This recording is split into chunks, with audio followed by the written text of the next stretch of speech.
Hi, my name is Hasini Harish and my mentor is Evan Leher. In today's presentation, I will be talking about the intricate relationship between public policies and brain development. I will be covering various neurodevelopmental conditions, talking about how these conditions have an impact on decision-making and cognition, how individuals with these conditions interact with various government policies, and how these policies can improve to better accommodate the needs of these individuals. Moreover, I will also elaborate on how brain development with age plays a part in all of this. I chose this topic because I've always had a very strong interest in psychology and neurobiology, and once I got the chance to learn more about different government policies, I noticed that there were interesting connections between brain development and how individuals interact with government policies, which is what prompted me to choose this topic. For some background, brain development has significant impacts on government policies across several domains. However, the majority of public policies lack the consideration of the extended duration required for brain maturation, as well as neurodevelopmental disorders. Various public policies have seemingly arbitrary age cutoffs. Before young adults are allowed to make risky decisions, the brain areas involved in decision making should be fully developed, and laws should take this into consideration. Individuals with neurodevelopmental disorders may have a tougher time navigating around these policies due to certain parts of their brain hindering development. Understanding these neurobiological factors and how the brain develops from infancy through adulthood can inform public policies, which can subsequently support healthy emotional, social, and cognitive development. In order to truly understand the implications that brain development has on government policies, it is crucial to understand the various brain regions and systems that play a part in neurodevelopmental conditions and characterize how individuals act.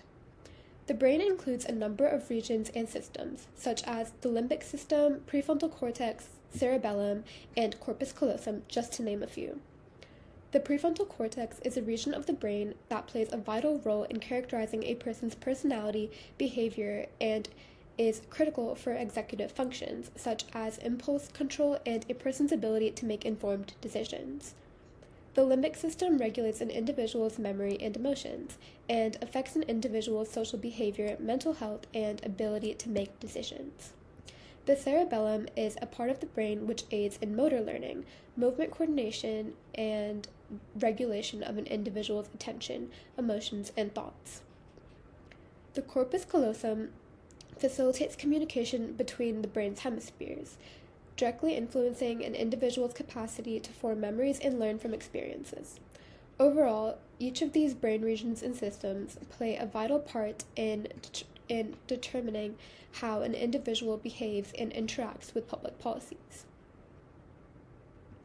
When we take a look at education policies, the government policies regarding education should emphasize the development of functional skills throughout a student's academic journey, and schools should be able to easily identify students that have a hindrance in brain development that cause them to experience learning difficulties. The maturing prefrontal cortex enhances these cognitive abilities, enabling more sophisticated and abstract thinking.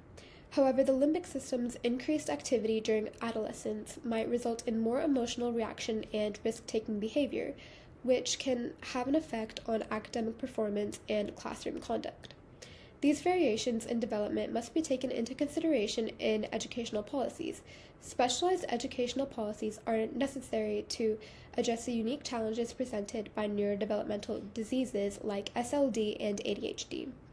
ADHD is characterized by issues with hyperactivity, impulsivity, and concentration. These issues can seriously impair a student's capacity to concentrate, adhere to directions, and finish assignments.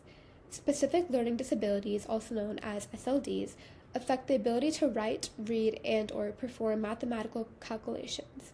Dyslexia, dysgraphia, and dyscalculia are common examples of SLDs.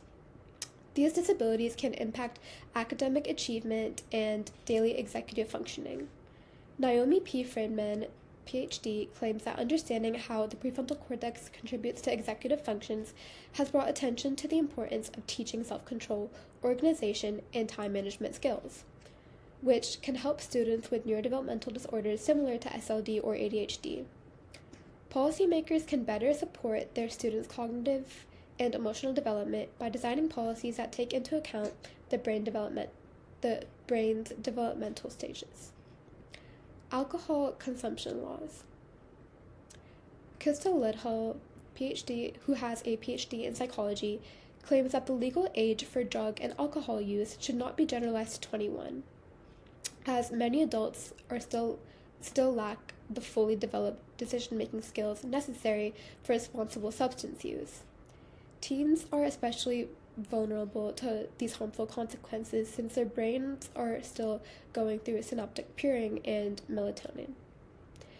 The relationship between alcohol intake and brain development can be further complicated by neurodevelopmental disorders, including intellectual disabilities known as ID and developmental coordination disorder known as DCD, which are characterized by abnormalities in brain development. Individuals with intellectual disabilities may face an increased risk of substance dependence due to challenges with executive functions, intellectual limitations, and impulse control. It is crucial that these policies must consider the unique needs and vulnerabilities of individuals with neurodevelopmental disorders. Driving laws. Driving laws frequently impose age restrictions and evaluate licensing programs in order to reduce the risks associated with immature cognitive and physical skills, given the brain's continuous maturation. However, neurodevelopmental conditions such as autism spectrum disorder, known as ASD, and Tourette syndrome, known as TS, prevent additional challenges for policymakers in crafting appropriate driving regulations. Individuals with Tourette syndrome may experience difficulty with hyperactivity, impulsivity, and attention, all of which can hinder driving sensory processing ability and rise the chance of an accident. Similar to this, people with ASD may struggle with sensory processing and social communication, which may impair their capacity to react to unstable driving conditions. Using this information, legislators can push for laws that safeguard novice drivers while enabling them to obtain the required experience in a safe and regulated setting. To enhance road safety, legislation should be adapted to the unique needs of individuals with neurodevelopmental disorders such as ASD and TS, in order to recognize the additional obstacles that they may encounter. Criminal justice policies. Lawrence Steinberg, a former APA subdivision president, claims that given the incomplete brain development in young individuals, juvenile justice practices should prioritize rehabilitation and impulse control management over harsh punishments. Neurodevelopmental conditions such as conduct disorder, known as CD, and bipolar disorder can significantly influence an individual's behavior and their interactions with the criminal justice system. Individuals with bipolar disorder often suffer from extreme mood swings, which could result in erratic behavior and difficult encounters with the criminal justice system. Individuals with conduct disorder, CD, may exhibit patterns of aggression, antisocial behavior, and not being able to communicate with others, which can lead to miscommunications and misconduct. Criminal justice policies should be designed to effectively identify and appropriately address the needs of individuals with neurodevelopmental disorders. Understanding the brain maturation is prolonged and a complex process, especially in adolescence and early stages of adulthood, allows policymakers to create programs and promote rehabilitation and lower relapse. In conclusion, understanding the intricate relationship between brain development and public policies is crucial for creating more effective and fair systems in our society. And by incorporating neuroscientific insights into policymaking, we can better address the unique needs of individuals at different developmental stages and those with neurodevelopmental disorders. Here are my citations for the references that I used in my project, and thank you so much for listening.